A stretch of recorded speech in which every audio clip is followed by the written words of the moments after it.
Think back to the last time you were critical of yourself. Maybe it was a week ago, maybe it was yesterday, maybe it was just a minute ago. Okay. Welcome to SilvaCast. Welcome to one more episode. You see, today's episode is going to be awesome because in today's episode, we will talk about, in my opinion, the most important skill that we can develop in our lives to become successful. It's communication. Today, we will talk about communication with different aspects and today's guest is a communication specialist. She is from the US. And you see how much we can learn. For example, how can we use our hands during a conversation, during a speech, in a meeting? How can we use our body language? How can we use our own voice to speak a better English and to communicate the right thing in the right moment? This episode is so special for me because I love communication. Communication was one of the things that really changed my life.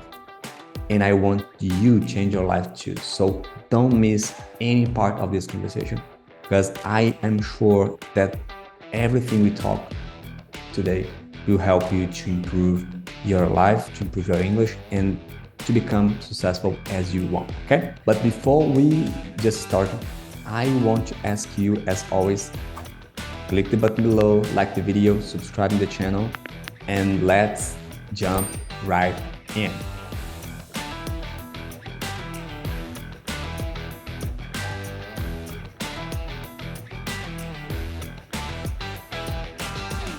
Hey Carissa, how are you doing? Welcome to Silva Podcast. Thank you so much, Fred. I'm so excited and happy to be here. It's my pleasure. I'm so happy to receive you today. So guys, today we will talk about communication because speaking English is just the first part of your job. You need to speak English, but you need to communicate better to achieve what you want. And Carissa will help us in this journey today. So Carissa, please tell us a little bit more about you, who you are, where you live, and what you do. Sure, I'd be happy to. So I am a certified world-class speaking coach. I am also a licensed psychotherapist. And so I like to bring those things together. So I help entrepreneurs, I help business owners, I help professionals to become more visible, to become more vocal, to become more visionary, and really to embrace that unique leadership presence. So helping them to communicate as themselves. So when you can speak as yourself, you can speak in your own voice, that you stand out, and often you can have more success in your life when you're able to do that. Success. This is a great word. And please tell me, what is the connection between communication and success? What do you think about it? Oh, that's a great question. So I'll share a story of how I merged those two things for myself. So when I was young, I'm obviously a native English speaker, but when I was young, I was very, very, very shy. I was so shy and so introverted and so scared of doing things wrong. And I grew up in Yosemite National Park, which if you haven't heard of it, it's a really big national park in California. But it's very rural, it's just forests and squirrels, and that's pretty much it. And so when I went to school, I had this class taught by a woman named Mrs. Ehrenberg, and she told us, class, we're going to put on this play. And I was so excited to do the play. And I didn't really think about how scared and shy I was. I was just like, okay, I'm going to do this. I'm going to audition. And so I picked the role I wanted to play, and I learned the part, and I went to audition, and I got up in front of the class. And first of all, I couldn't even look at them. So I did the whole audition like this. And then when I said my words, they came out like this. Wow. And no one could hear me. And so my teacher, Mrs. Ehrenberg, said, Carissa, I think you're going to be so good at this acting thing, and we can't hear a word you're saying. And I thought, oh no, what was I thinking? I should never have even tried. But so she told me I should go home and I should practice saying my lines in front of the trees in Yosemite. And so I did that. And so I slowly built my confidence to speak louder and to look up by talking to trees. And it was this way to practice with what I had in my environment. And that allowed me to have success. If I hadn't practiced, if I hadn't had that encouragement from Mrs. Zierenberg, and if I hadn't stepped out of my comfort zone, I wouldn't have been able to have that success. So learning to even communicate in a way that I could speak loud enough to be heard allowed me to have success. And that translates, I think, for me to my whole life, in that I was shy. So even though I became an actor, I was still very, very shy about speaking as myself. So communicating as myself. I could say the lines of my character, but it was really unnerving to speak in my own voice.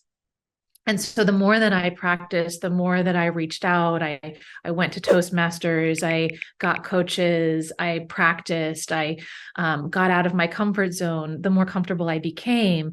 And when I did that, the better I became at communication, the better I became at using my own voice and communicating in my own voice, the more opportunities just came to me.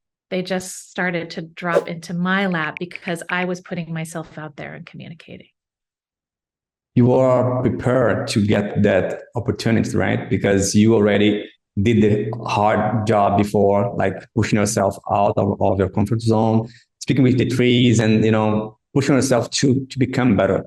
And it's interesting you talk about this because I think with me it was the same. I'm a really shy person. When I say this, people don't believe me, but I am.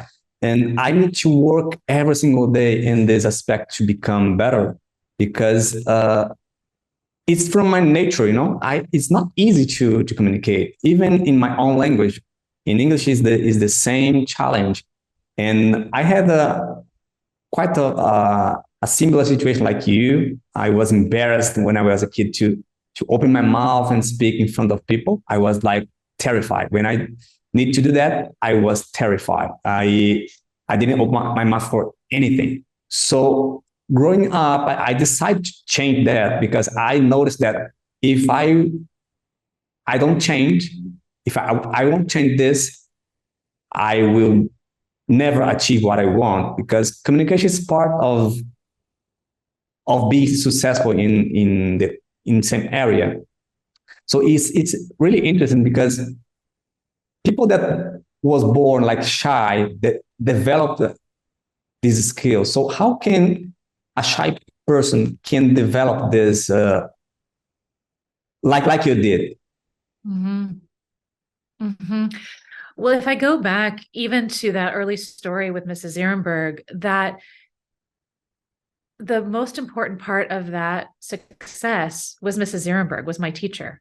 And so I think a huge part of feeling safer, more comfortable, more confident, if you are shy, if you're introverted, or even if you're extroverted, but you feel scared or you're worried about messing up, it's to make some connections. I mean, the essence of communication is to be able to create relationships, right? We can't have relationships without communication.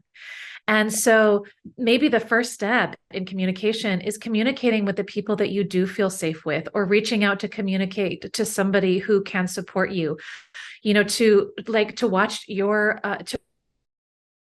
to come to your YouTube channel and watch your videos, to find those people who can support you and who can help you to feel like you're not alone in those scary places or those unsettling places. I think that's absolutely the first step. Is you don't have to do it alone.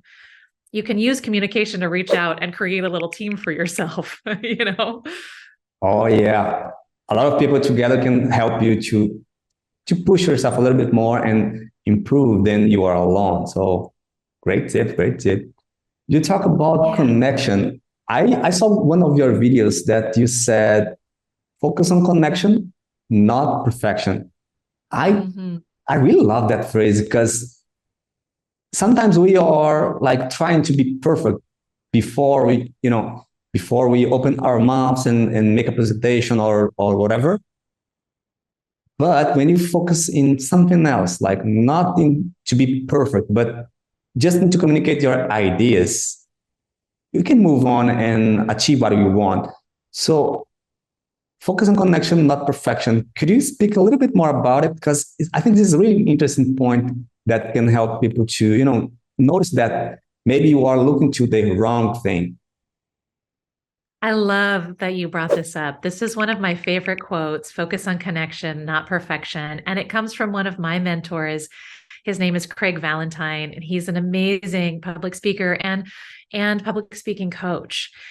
And hearing those words made a huge shift internally for me, because like you said, when you can focus on making not just a connection, but you focus on what is the essence of what I'm doing here, it takes some pressure off. So when I find a lot of people that I coach or that I work with, there's a lot of pressure, like you said, on being perfect.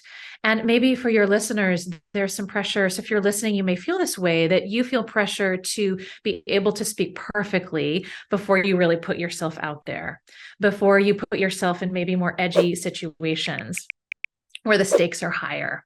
And so if you're focused, if all of your attention is focused on, I have to do this right, or I have to do this perfectly, then it's very easy to either get frozen in fear because you're trying so hard to do everything perfectly, or to just hide and not do it ever because it's too, we're never going to be perfect. We're human. And so when you can shift that focus and you don't even think about the perfection, but you focus on, like right now, I'm just here with Fred. I don't know how many people are listening or how many people are going to watch this. If I start to worry about, okay, I have to, my hand is up too high, or, I'm using my hands too much, I'm going to get frozen. But when I just realign my focus and think about, here's Fred in front of me, and I'm just connecting with you, and we're having a conversation. I'm sharing my thoughts and ideas, and it's about what I can give to the relationship, what I can give to the audience. It's not about me and what I can get or about being perfect. It changes everything to just shift your focus from perfection to connection. This is so interesting. It reminds me the first time I had a speech in front of people. My first speech I was speaking to, I think it was 300 people, but I never been in that situation before. I was like terrified, I was not comfortable doing that. But when I just start to talk, I start to, look at people like one individual. I start to talk to one individual, not a lot of people, So I start to notice that I'm just connecting with them. I'm just talking to one person. And it was crazy because I didn't tell them that it was my first speech. And nobody noticed that because I was so confident speaking, I was so happy there. I was in such a great connection with that audience that after the speech, everybody wants to talk to me. And they just said, I love it, what you said. You inspired me. You gave me encouragement today. So they didn't notice that it was my first time. Yes. But because I connected with them, they felt good. And I felt so much, comfortable in that situation. So for me, it's this quote for me is like, it blew my mind when I heard, because it's my, I think it's my quote, it's for me. It's to me. This quote it's me. So it's really cool. People, if they notice that I don't need to be perfect, I just need to pass my knowledge. I just need to talk to my audience or whatever I am talking about. So this is amazing. I really love Yeah. And I think what you're saying too, that I think for some of your audience, they may not be necessarily speaking to a huge audience like you were. What an incredible way to use that idea of connecting, to make that connection with one person at a time, because even a huge audience is made up of individual people. And when we remember that, it's helpful. But for your audience, if they're not even speaking necessarily to a large group of people, whether they're speaking to one person or maybe speaking to a room of people, if it's in an office and you're speaking to your team, in a meeting or something. In a meeting, exactly. So even in those situations where your audience is smaller or you're talking one-on-one, even those situations, you can come back to remembering that it's either just the one person in front of you, or it's, say, the group of 12, but those are 12 individuals. And you can still, when you remember, like, each one of those people is just one person, and they're experiencing me as one person. And I can connect with them one-on-one, even though there are a whole bunch of them in front of me, then it takes that pressure off. Yeah. And one thing that I want to add to this is sometimes we try to pretend to be someone else, not ourselves. Like this is related to what you said before. Find your own voice and speak with it.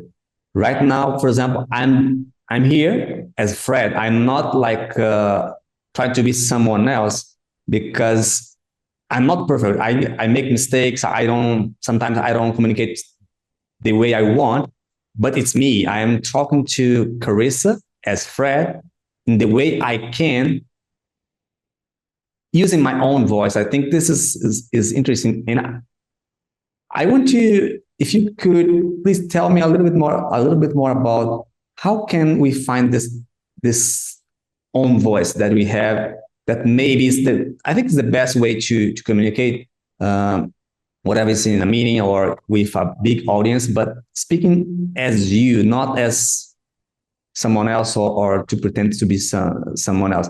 How can I find this own voice? That's such a great question. How do you find your own voice? And I think in a way, it's more about letting it out or uncovering it, noticing what stops you. Like, if you feel like you're not speaking in your own voice, what's stopping you from doing that? Is it that you're afraid you're not going to be perfect? Is it you're worried about what people will think? Is it that you don't think you're good enough in some way? And so to get some understanding, some introspection of what's standing in your way, because until we know what's standing in our way, we can't move it. We're just stuck behind it. And so when you're able to get more clarity on that, then you can take steps to work through it or move through it. I also want to point out something that came to my mind as you were speaking, when you were talking about, you're just here as Fred, you're just here as you, which is that when you are just here as Fred, and when you are not perfect, that you're just you're just being you, that is, I, as a person who's listening to you or watching you, feel like I can connect with you better. I can relate to you more, because if you look perfect to me, then I think I have to be perfect. But if you're showing up as a real person who's just, has wonderful strengths, has his own challenges, has a whole complete life, then I feel comfortable to be myself too. Because I'm just being me. Like, you are comfortable to talk to a person, not with a robot, Yeah, exactly. Yeah. What do you feel like what's helped you to feel like you can show up on camera, even as a person who used to be scared of speaking to people? What helps you to feel like you can show up on camera as yourself? Yeah. In my case, I think it was the desire to help people, because I'm in a community that I lead people to speak a better English. I'm not an English teacher, but I noticed that when I encourage people, they start to improve. Like, I got like, oh, this is really interesting, because when I just start, I didn't have nobody to encourage me. But when I start to encourage people and motivating them and show that you can do it, you are intelligent, you are smart, they start to improve. I remember one woman. She's about 60 or 70 years old. She was not. She was afraid to speak English. She was like stuck. And I started to encourage her to record videos, to speak in English. In a few weeks, she was speaking with a great confidence. I was like very, very impressed with her, because I never saw somebody, improve so much fast like this. So I start to notice, this is my why. I'm here to help people. I'm here to encourage people to become a better person and achieve their goals. So this is is my why I decide to, to go to in front of the camera, start to speak. Even I'm not perfect, but I noticed that I can show people by my example that they can do it too. So, in every single video that I post, I see people say, I start to study English. I start to believe that I can do it because of your podcast. And I got like, yes, that's it. This is my goal. I want you be encouraged to improve and notice that it's not because of me. I'm not smart. I'm not a person that different of others. They can do it too. When I see that, I got like, oh my goodness, this is so good. And this is my why. I think this is the why I decide to do that. And overcome fear, overcome shyness, everything that I have, because I have a big goal that is help people. Mm-hmm. It reminds me of another Craig Valentine quote, which is focus on what you can give, not what you can get. And so Wow. it sounds like for you, when you started to feel like you got reflected back to you what you can give, then Yeah. that helped you to have the confidence that you're giving, that what you have to offer is so valuable. And then it's like this positive feedback loop that the more you got that, the more you can give, and the more it comes back, the more you can give, and it just grows and It's grows and grows. it's a great cycle. I love that. Yeah. And I totally agree. Yeah. I think too that there's something about what you're saying is coming back to your why. So to think about whatever it is that you're doing, if you're communicating in a meeting, you're communicating one-on-one, if you're creating videos, you're starting a podcast, you're starting a YouTube channel, whatever that is, that when you come back to what makes this important to me? And then even drill down. Okay, so this is important to me because I want to help people feel more confident speaking. Well, what makes that important to me? And what makes that important to me? And the more you can kind of go deeper and deeper and deeper and understand that why on the deepest level possible, and then let that be the impetus, the catalyst, the seed for everything that you do, it takes that focus off of perfection. And then it's all about just focusing on that why. I'm doing this because helping people just lights me up, making a difference in the world, knowing, seeing firsthand these people whose lives are changing, that matters. Exactly. And when you think about to do something like this, it's not easy. I'm not saying that's easy. It's not easy at Yeah. all. Yeah. But the good thing is, at the beginning, we think, okay, I will be judged because I'm doing that. People will laugh. People will say bad things to me because I'm doing that. And the truth is, I never received any negative feedback. People that say something, they say, great job. I need to hear that. I love what you said. So you help me in this way. So people sometimes get stuck and they don't do difficult things because they think people will judge them. But actually, they won't. They won't. And those that do that, you don't need to hear people that are not in the vibe you are. So you need to hear people that are encouraging you. So sometimes people get stuck and don't do what they want because they think people will laugh or something. But actually, that doesn't happen. So this is a good thing. It's so true. Typically in life, the people around us want us to succeed. If you're speaking to 300 people, you're speaking in a meeting, you're speaking one-on-one, the people, the audience or the person you're talking to, they want you to succeed. We always Yeah. think people are criticizing. Maybe not everybody thinks this, but I get worried about that sometimes too. Like people are gonna think what I say is stupid or people are judging me, but typically that's actually not happening. It's that they're cheerleading you. They want you to succeed. If you've ever seen a speaker who gets up and starts to fumble or they forget their words or, I remember I was like maybe 8 years old, and I went to see this play at this place called Silver Dollar City. It's like a big amusement park, and I think it's in Missouri. And I went with my cousins, and we watched this little play. It was, like a 10-minute play. And one of the actors, at one point, there was this problem that happened where the lights didn't come on, and he couldn't figure out what was going on, because the lights, he would go upstairs, the lights would come on downstairs. And anyway, it was just a big mess. And before you know it, this hand comes out of the side of the, like, this disembodied hand comes out and passes him a candle. And this is all happening on stage. And the whole production is going wrong.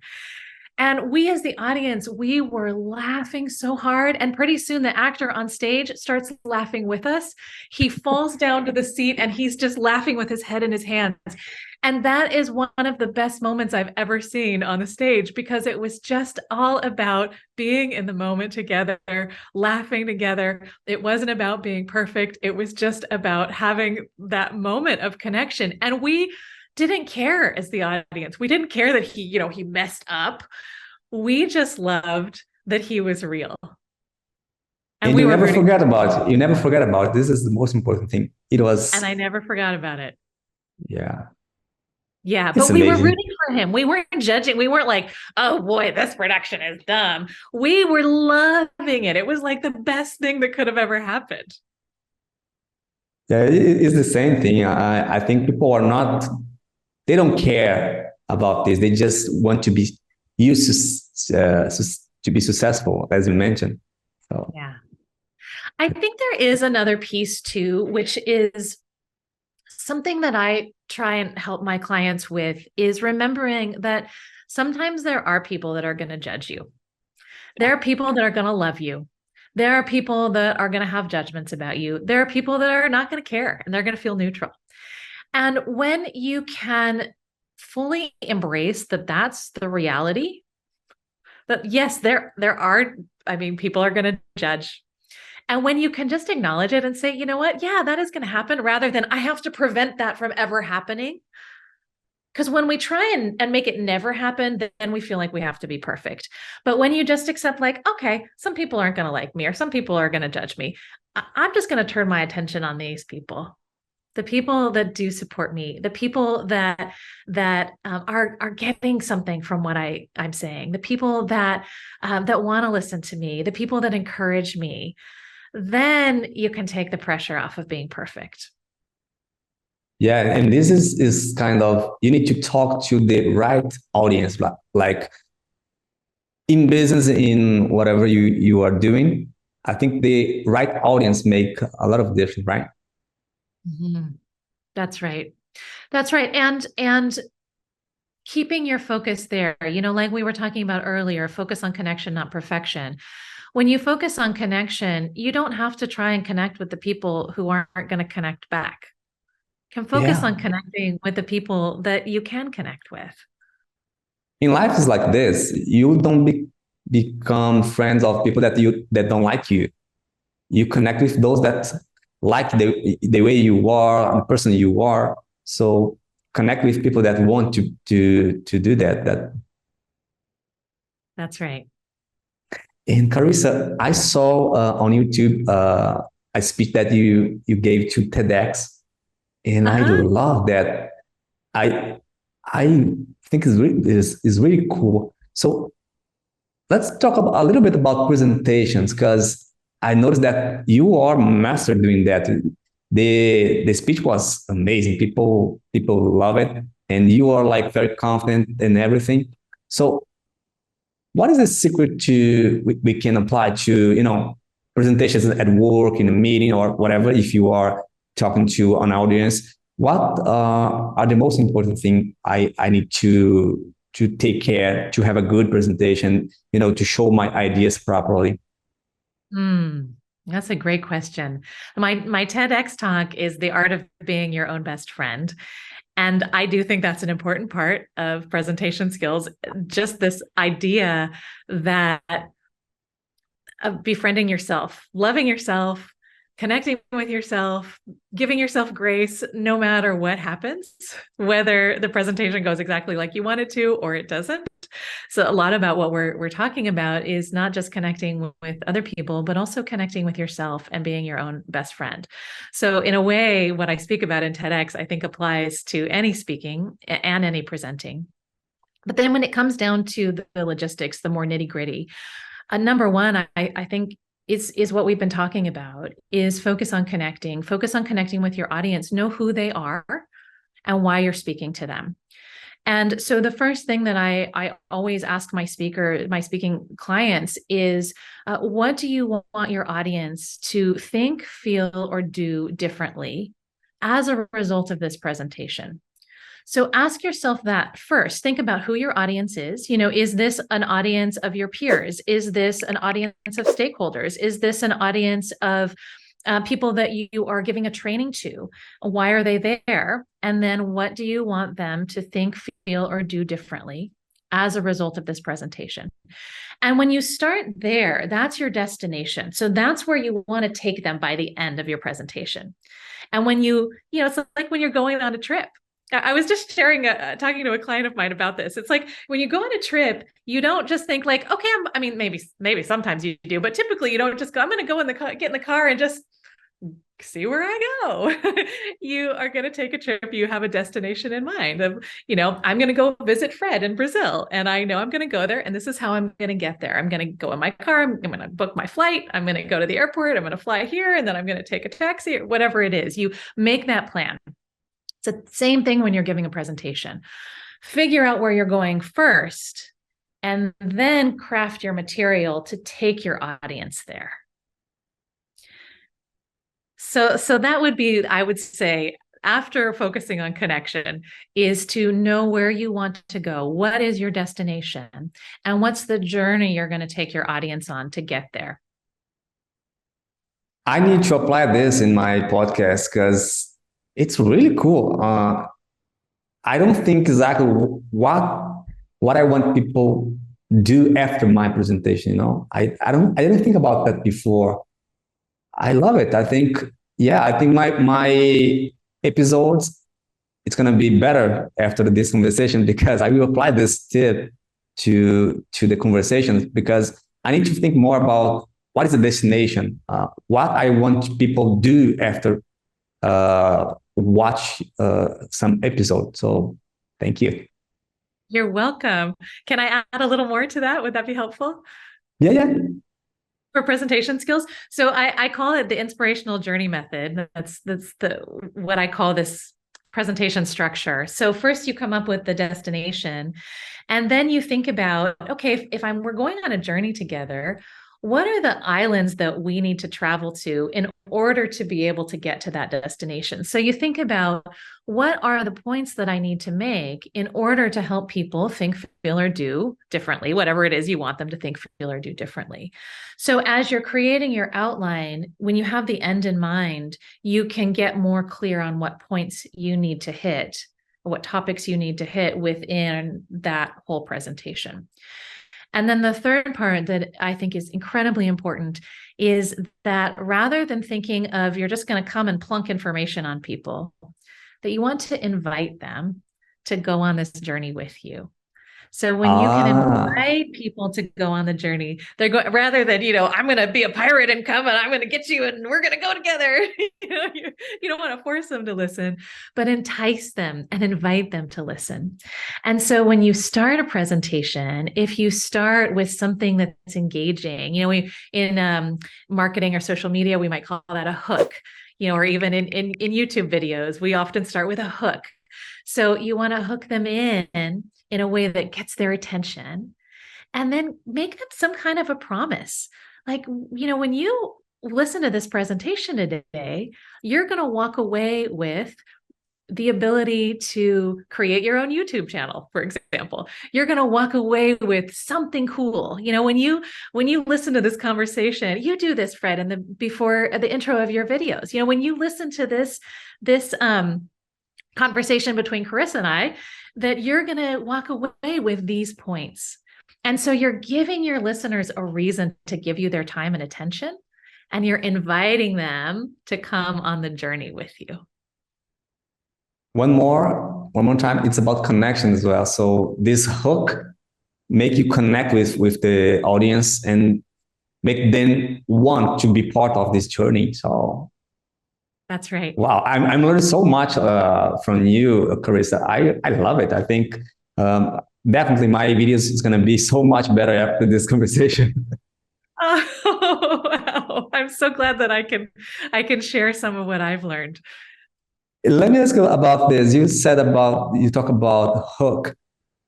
I think hook is one of the most important things in a presentation. It's my opinion. I don't know. You are the professional in this area. How can I have a good hook, to connect with people just in the beginning of the presentation that make them to want to participate with this journey with me? How can I develop this good hook, or there is some technique that I can use or whatever? Yeah, there are a few different ways that you can open with a great hook. I think telling a story is often, especially with a presentation, is a wonderful way to invite the audience in.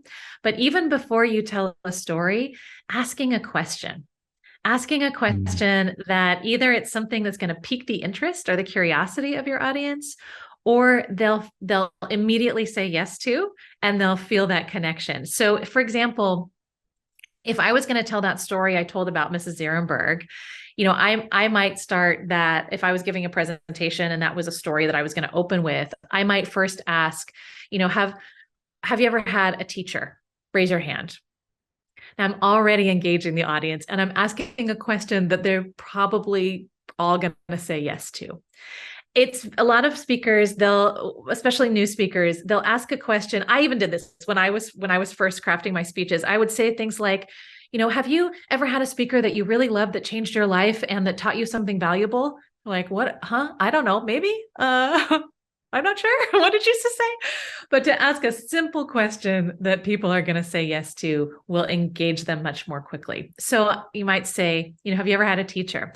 Have you ever had a teacher that you absolutely loved? Raise your hand. So now I'm deepening them into it, and then I can use that to bridge into my story. Gosh, if you were with me back when I was a fifth grader, when I was about 11 years old, you would have seen my incredible teacher, Mrs. Zierenberg. So now I've used those questions to engage the audience and then as a bridge to take them into my story. And so now the audience is already thinking about their own experience. Even though I'm talking about myself, whenever you're speaking, whenever you're presenting or speaking, you always want to make it about your audience, to make it about them. So sometimes people say, well, if I'm telling a story about me, how do I make it about my audience? And this is how. Ask a question, get them to start to percolate. What teachers have I had? I remember Mrs. Smith when I was, 6 years old, or, I remember my karate teacher, or whatever. Their memories or banks are percolating. And so they're going to be transported into my story, even though it's about me. You look for experience that they also had in the past, and then you connect with them because you have your own, but they also have similar experiences, right? Exactly. And then they feel like a part of my story, even though the story is Wow, about. it's amazing. That's amazing. Another way you can, so if you're delivering a presentation, say it's more of a professional business meeting, and you maybe want to share a client story, you want to share an example from something that's happened in whatever you're presenting. You can tell us, doesn't have to be a story about you. You can tell a story about, give an example or tell a story of a case study or a client that is connected to whatever you're discussing in the presentation. But even then, to just ask those questions first, or you can even ask questions like, who wants to make more money this quarter? I mean, probably everybody, or Everyone. if it's a sales team, who wants to make more sales this year? So to think about what questions can you ask to get them excited, to connect with the material, to engage, and asking those questions at the beginning is a great way to get your audience engaged. Let me ask you this question: should I avoid to ask, difficult questions, or like questions that are like is how can I say? It's like that nobody agree with that, or there are different point of views. Should I avoid this type of questions in my I hook? would say for the most part, yes, unless there's a very important reason for you to ask a question that people will say no to, or unless you follow it up with a question they'll all say yes to. Maybe you have some Mm. comedy built in there. But other than that, I would say to default to asking simple questions that most people will say yes to. You need Or to the make goal, them agree with you the most part of the presentation. exactly. Part of that as well is so speaking is always about sales, even though you may just be selling an idea, you might be selling a concept, you might be selling a change in thinking. But to think about in sales, when you get people to say yes or nod, not that we're trying to manipulate our audience, but when you get people to say yes and nod, then they are more open to what you're talking about. And so if you ask a lot of questions that people are saying no to, they're going to start distancing themselves from you subconsciously because they're in that negative no space. But when you get them to say yes, they're actually more open and more connected to you because they're in that space of yes, of possibility, of I like this, I agree to this, I'm on board. They will be more and more with you in the journey. Like as much questions you make them agree with you, as much they will be with you in the journey, right? Exactly. When you are talking right now, Carissa, I was looking at your body language and your expressions, and I know that body language is so important in a presentation, in meetings, in everywhere when you are in a professional environment. So, can you tell us a little bit more about the importance of body language to communicate better? To pass the right communication you want. So, can you please share a little bit about it? Sure. I think the most important part of body language is eye contact. Making eye Mm. contact, letting people see your eyes and your face. If you remember when I was talking about when I was a kid and I was so shy and I would look down, I was afraid to look up at people's eyes. So a person may have some fear about looking up or being seen. However, if you can make eye contact, you can lift up your face, let people see you, let them see your eyes and look at their eyes. That makes the connection. And we're talking so much about connection today. And that's all about the connection is making eye contact.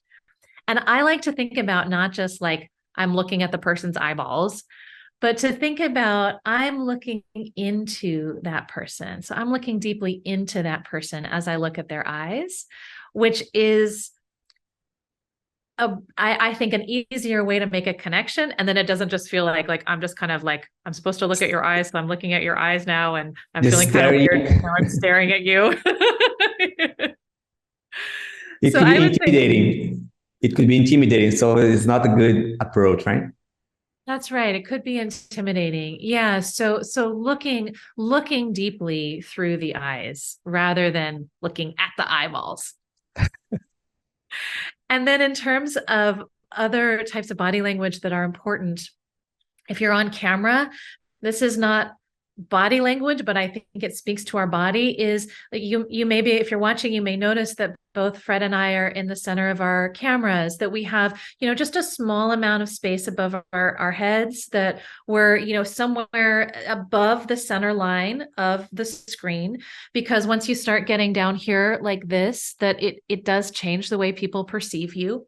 We also have our cameras so that they are looking right at our face. Our camera's not super high or super low, because all of those things affect how a person feels connected to you when, they feel like they're way above you or they're way below you, or they can only see part of your face. All of those things make a difference. And then being open. So allowing, if you can, just to, if you think about those power poses in, I can't remember the name of the woman who does the TEDx talk about power poses, great I TEDx love that talk. one. But to be I open can't with your remember either, body. but I love it. Amy Cuddy is her name. Amy Cuddy, yeah, yeah. Yeah. So go watch that if you haven't seen it. And then to use your hands. Sometimes we feel like, I don't know what to do with my hands when I speak. What am I supposed to do? But hands are great tools. And another woman whose name escapes me right now, she has a wonderful TEDx talk called, see if it comes to me, maybe it will in a minute, but she talks about when we hide our hands, we actually seem untrustworthy. So if you think Yeah. back to caveman days, that if you couldn't see someone's hand, you didn't know what they had back there and you didn't know if you were safe. So it's hardwired into our brain that if we can't see someone's hands, they're not trustworthy. But when they bring their hands out and they gesture with their hands, we trust them more. So don't be afraid to use your hands. Use your hands when you speak. If you start to do gestures over and over and over again that you are totally unconscious of, and they just keep doing the same thing with your hands, that is distracting. But if you use your hands with purpose, and you use your hands to explain something, 1.1, point 2, point 3, you start from here and you go to here. How much of this do you feel when you use those hand gestures? That it's almost like using a slide, a hand gesture to help to explain your point. Then your speaking becomes more powerful, and you might even feel more empowered. I'm the type of person that if you tie my hands, I can't speak. I talk so much with my hands. And as you mentioned, when you use your hands properly, people feel like I'm safe because I am. I don't know if I think this is not is not. We don't think about this, but when you show your hands, you show that okay, this person don't want to hurt me. I can trust him. So I always talk like this, but when I was shy, my hands was all the time here. I don't use it. When I noticed that, okay, my hands is part of my communication, I can use in a good way. I can use to express myself better. And I start to, use more and more and more, but connect with what I'm saying, not just handle me, So because sometimes could be, if I'm saying something and my hands like, doesn't make sense, right? So I need to connect with my speech, with what I'm saying. So this subject was on my list because I will ask you about what I do with my hands when I'm talking to people, because people have this problem. They don't know what they do with hands. If they put in the pocket, if they folded the arms or something, they don't know what they do with hands. Yes, I love what you said. I want to reflect that back, that your hands are a part of your conversation, or your hands are a part of your presentation. So when you think about your hands as a part of it, they're almost like they're a character. If you think about a play or a book, they're a character in your presentation. I think that perspective alone is helpful. And then also, as you were crossing your arms and saying, so often people don't know what to do, it made me want to highlight that it's very important to stay open. So when it's normal to not know what to do with your hands, I remember when I was first learning how to be an actor, and even somebody having a director say, like, it's okay to just let your arms hang at your sides. And I'm, what? It is like that. I don't have to do something with them, but it is. You can let your hands hang down, or you can just kind of clasp them if you want to, if you don't know what to do with them, or as you're learning how to use them more deliberately. But I would encourage you to stay away, if you're listening, and encourage you to stay away from any kind of closed body language. So the minute you cross your arms, the minute you close off your body, then you kind of give off this energy of, I don't want to be here. I don't know what I'm saying. I don't feel confident. I don't like you. And any of that is going to break the connection and alienate your audience. Yeah, it's interesting what you said. And when you put like your arms like this, you are put like a barrier between you and the people you are talking with. They feel like, okay, he is too close, too far away from me. Is getting away, not getting close. So yeah, I try to use my hands properly because I know actually I am passionate about body language. I start to read books and everything about the topic. And my, how can I say, my confidence started to be better after I notice and use properly my body to communicate myself. Because I noticed that when I am like straight, when I am with a good posture, people start to look at me in a different way. In meetings, in the past, I was like that. I was like, uh, I learned something from the book. I was in a meeting with more people. I tried to use and see, oh, when I use my hand, people get like this. When I put my hands like this in the table, people respect me more. When I use my hands like this, people think I'm a person that they can trust. I start to use this little tips in my communication, and every time I notice that it's getting better.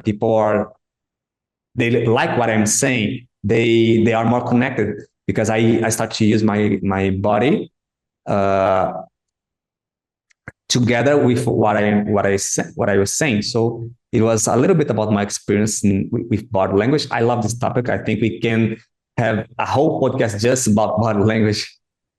Absolutely. I think too, what you're talking about is it reminds me of what you said earlier about how when you started encouraging people and shining your light and helping people, that positive feedback when they said, oh my gosh, that helped me so much, that gave you more confidence, and then you did that more. This is similar. As you started learning about body language, you started bringing it into putting your hands on the table, holding yourself more open, more upright, and then you started to notice you got positive feedback, which then prompted you to add more and more. And so it was that same kind of positive loop that helped to build your confidence. And I want to point that out partly too, because I know for some people that I coach and some people that I know, especially if there's a focus on, I have a worry, like I should be perfect or I need to do it right, that there can be a focus on, oh no, I'm using my hands wrong. I'm doing it wrong. And then it becomes defeating. Whereas what you're talking about is, just try this one new thing and see how it goes. How do you like it? What Yeah. happens? And then now try adding a few more gestures. How does that go? How do you like it? What happens when you lift your chin up a little bit, or you hold yourself with a little bit more esteem? What happens then? So think about, instead of what you might be doing wrong, think about what can you add to build your confidence, just like you did, Fred. Yeah. Do you analyze the feedback of people, what they do when you just use one of these little tips about body language? How can they react when you do that and start to build your own way to communicate? Yeah, that's right. And this is a part of finding your own voice and being yourself. I do think that that's so important, because sometimes you can think, oh, I'm supposed to do this, or I'm supposed to do these hand gestures, or I'm supposed to look this way or talk this way. And am I still being me? But it Mm. is that, let me try out this new piece and see how I can do it as me. Now let me add this new piece, so that you're not being someone different. You're being you, just being you with a new language. Yeah, and trying to find a better way to communicate yourself, right? Yeah, exactly. Finding a better way to communicate yourself, who you already are inside, just bringing that out even more. And Carissa, what should I avoid do in a presentation or in a meeting related to my body language? What are the kind of gestures or things that I should avoid?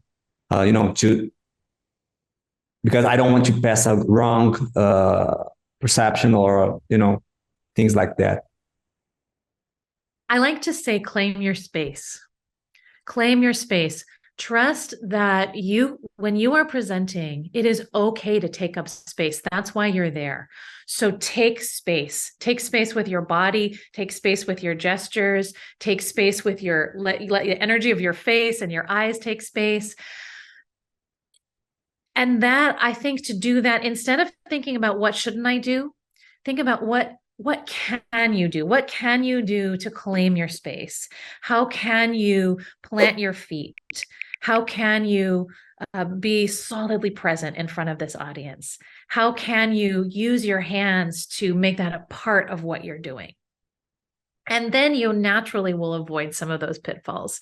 So some of those pitfalls might be to do like a little dance. You ever see people, you can't see my feet, but do this, or they pace back and forth. And if you're somebody who does that, like, don't worry, it doesn't mean you're a terrible presenter. It's just something you might try, just claiming your space, staking out your space and claiming it, rather than moving all over, moving your body too much, because those things can be distracting. And it's kind of like crossing your arms, that it breaks the connection. I have this problem when I am talking to people, with not like this, but when I talk to people in a speech, for example, a thing that I'm trying to improve is I don't stay in the same place. I'm like walking all the time. And my wife, when she see me, she said, "Fred, stay more in the same place. Don't walk so much," because I am like talking and walking.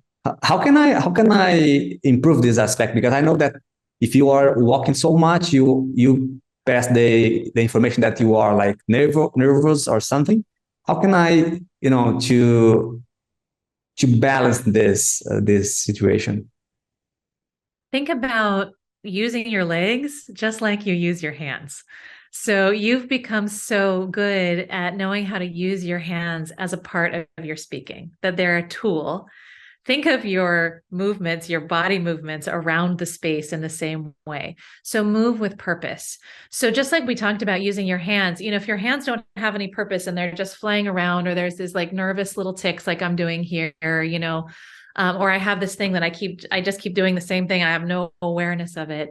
That those things are distracting, that they're not a part of my presentation. They are unconscious ticks that I have. But when I'm deliberate if I'm using my hands as a tool, then they elevate my presentation. It's the same with your movement. So if you're unconsciously just moving around the space for no reason or for no purpose, that can be distracting to the audience, because there's a lot of energy and there's a whole nother stimulus that they don't really need. It's not helping them absorb the information that you're sharing. But if you think about being deliberate, I'm only going to walk when there's a reason to walk. So here are some reasons that you might move around the space. If you have, say, a timeline and you say, our beginning of 2022, we started the company over here, and you talk about that. And then by the end of 22, you can walk over to the other side of the space. We were here. So you can think about using the space as a timeline. If you're telling a story or you're describing something that has a setting, you can use the space to show, I opened the door and then I walked through it. You can actually do those things on stage. So those would be deliberate movements. You can put other things, we're talking about X concept over here and we're talking about Y concept over here, and you can actually physically move to those places. If you want to talk to one side of the room and then you want to talk to the other side of the room. So those are some reasons why you might want to move with purpose as opposed to aimlessly meandering. Wow, this is great. I will take this the next time I will have a speech. I will definitely do that, because sometimes like just distracting the audience with my walking. And I noticed that after my wife said, I thought, wow, this is not good. I need to change it. And I like what he said. I need to move with a purpose, not randomly. Yes. And I would encourage you, first, I also want to say your wife is very wise. What a wonderful, what a wonderful support she is. And to practice, if this is a presentation that you're practicing, I always recommend practicing if you have time. Sometimes you have to present without preparation. But if you have time to practice, think about when and where do I want to move? And then practice, get on your feet, practice your presentation with the movement. So you're teaching your body what to do at what point in your presentation. I stand here and I speak about this from here, and then I move over here and I stand here. Now in this point, I'm going to move across the space to demonstrate something. So that way your body is learning exactly what to do. Amazing. Thank you so much.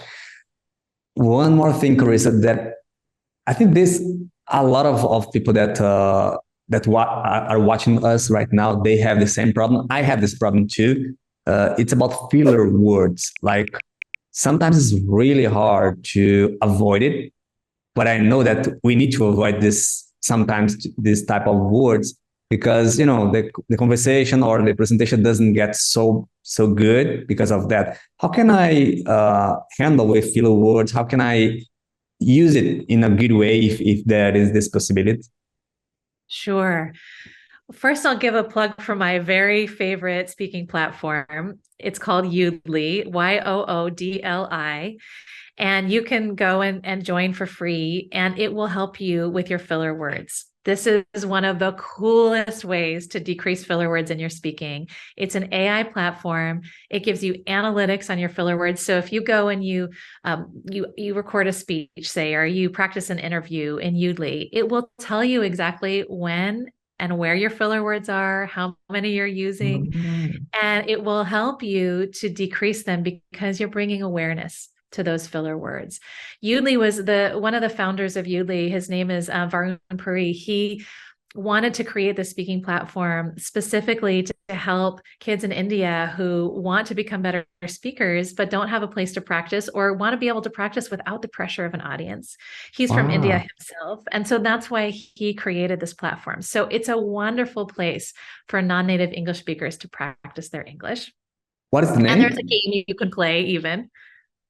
Say that What again? is the name of the platform? It's Yoodli, YOODLI.ai is the website. And you can go there and sign up and try it out. I highly recommend it for your audience, Fred. I think they'll love it. So I recommend using that to practice filler words. And then the other thing that I would say is often we use those ums and ahs. It's when our brain is processing or we're coming up with what we want to say next. And something happens inside where we feel like we have to make sound to fill the space. So part of decreasing filler words is about getting comfortable with taking pauses without filling them with sound. And just being okay with that. But that takes practice. Yeah, sometimes I'm thinking about this because sometimes the silence communicates something. You need to pause sometimes it's part of your speech, it's part of your it's part of your presentation. Use the silence as a tool, right? That's right. Yes, use the silence as a tool. There are places where it's very important to pause. Yeah. And even when it's not an important pause, it's okay if you're speaking in an impromptu style, meaning you don't have a preparation. If you're speaking, you're in a meeting and someone asks you a question. I work with a lot of clients who are non-native English speakers in a corporate setting. And sometimes there's pressure when they're speaking English, and it takes them a little bit of time to come up with their thought. And so to remind yourself that it's okay to take the time you need to come up with the right words, and you don't have to fill that with sound. Just let the other person wait. They'll be okay. They'll wait for you. Just take a moment, gather your thought. If you need to, you can even say, just a moment while I gather my thought, or give me just a moment to think about that. And take that space, take a moment and think, and it's okay to be quiet during that time.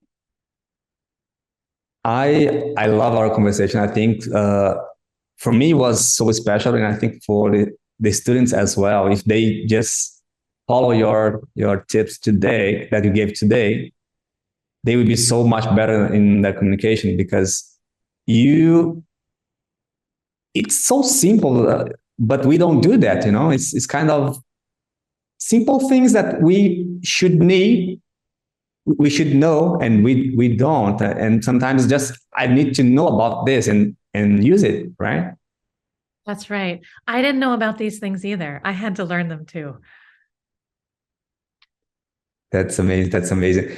Carissa, thank you so much for your time. I really appreciate our conversation today.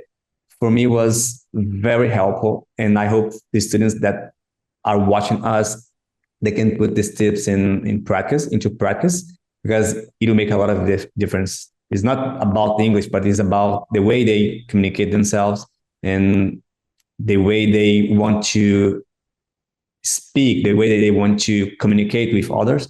So thank you so much. I am so excited to release this episode, because people will be benefit from this amazing conversation.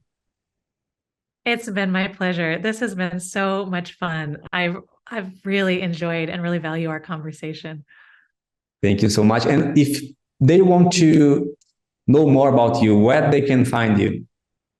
Sure. I'm on pretty much all social media platforms as Carissa Karner. So at Carissa Karner, CarissAKarner.